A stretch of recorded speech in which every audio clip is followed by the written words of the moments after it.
Mr. Chairman, gentlemen and ladies of the jury, my co-debaters. Just kidding. Hey James, welcome back to my YouTube channel. Thank you guys so much for engaging the previous video, for liking, reposting, sharing.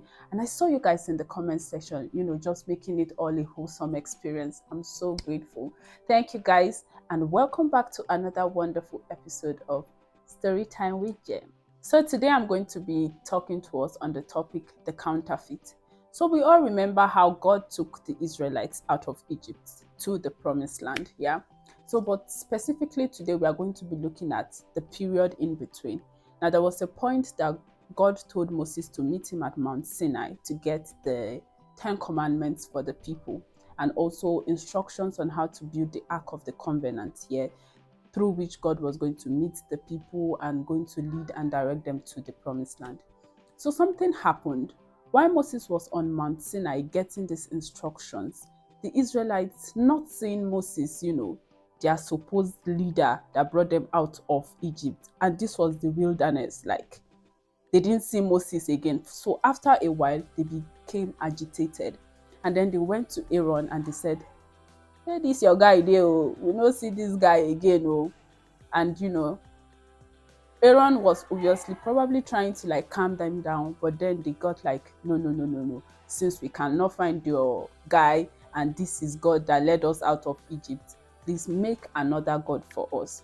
So Aaron told them that they should get jewelries, gold, from their sons, their daughters, and then they should bring it all together.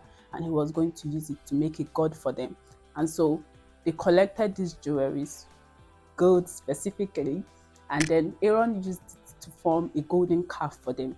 And then they said, this is now our God, and then they threw a feast and started enjoying and dancing and rejoicing, saying this was their God. Unknown to the Israelites, this was a waiting season for them. Now, what's a waiting season? A waiting season is the period God tries to birth something new. Now, before you experience this new, that is your waiting season. So they were not aware that this was a waiting season for them. They were not aware that God was making great plans for them, on Mount Sinai with Moses, with the commandments. And God has even told Moses up there that Aaron was going to be his priest, Aaron and his lineage. So what does this show you? It shows you that the devil is interested in the same things as God.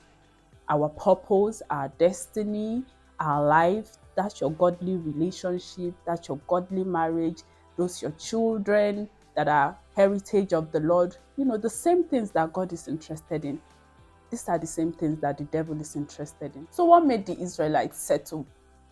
One is hasty decision born out of fear. They were not seeing the Moses that brought them out of Egypt again. And then we have ingratitude and forgetfulness. They had forgotten all the past good deeds of God, splitting the Red Sea, bringing them out of Egypt. They had forgotten these things. And then we have impatience as well. They were not patient enough for Moses to come down. And lack of instruction. There was no new instruction. And they did not know what else to do, so they just decided to do their own thing. So what is unique about the golden calf, and how do you spot a counterfeit? Because the golden calf is definitely a counterfeit. One, it represents the exact same things that God wanted to use. Up in Mount Sinai, God was telling Moses that he should ask for a collection, a willing collection of their jewelries, their golds and everything in building the ark. And also God wanted to use Aaron to consecrate Aaron and his descendants to himself as his priest forever. So now the same exact things that God wanted to use is the same thing that they use. The jewelry from the people for the golden calf, and the same Aaron that is supposed to be a priest was the one who helped them to build the golden calf. You see that the devil is actually interested in the same things as God, yeah? Exactly. Now, the second thing is that it was shiny. It wasn't, sometimes when we talk about the devil, we think it's sickness, it's bad things. No, the golden calf was shiny and it brought them happiness, some sort of happiness. How? They threw a feast, they were happy, they were, rejoicing and all that. At that point, there was no direction. They had forgotten God's actual promise of going to the promised land. They were just content with where they were, and they were happy throwing a feast. So the golden calf, yeah, it brought some sort of happiness, but it was devoid of God and it was empty. And at the end, it was not going to take them anywhere, because what was supposed to take them somewhere, what was supposed to give them direction, is the Ark of the Covenant. So, what is your own golden calf?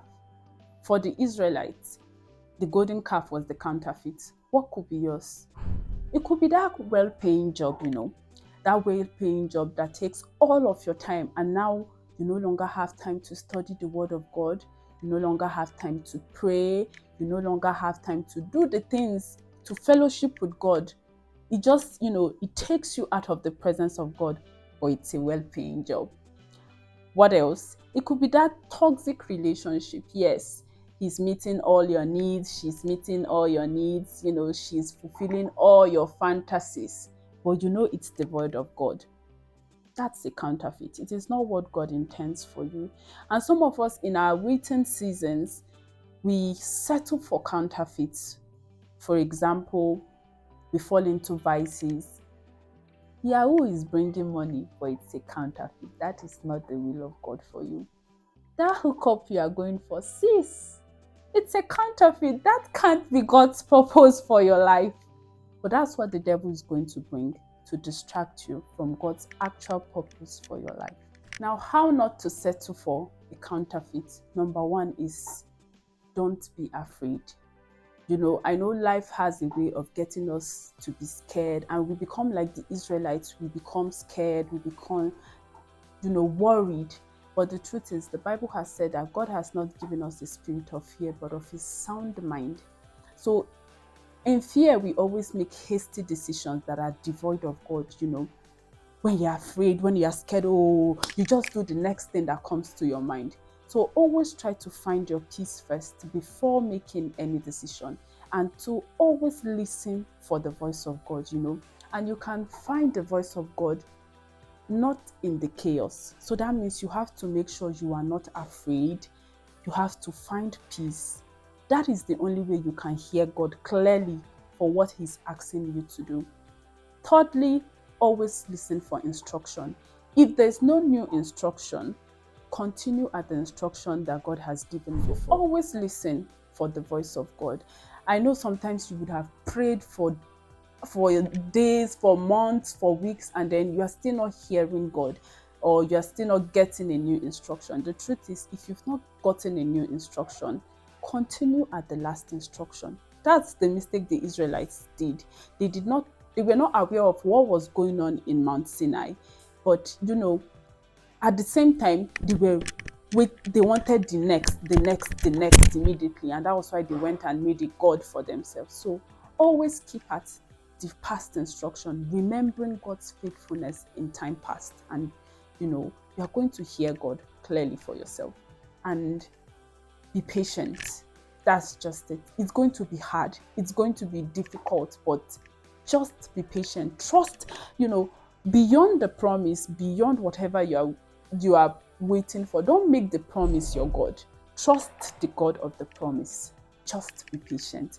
And finally, if it's devoid of God, sorry, run. No matter how good it looks, like the golden calf, no matter the happiness, the feasting, like I said, the Yahuda is bringing money and all of that, no matter how good it looks, if it's devoid of God, if there's no God in it, run.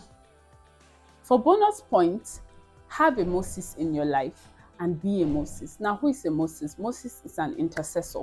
While they were doing their thing down, God told Moses that, your people don't do zuzu.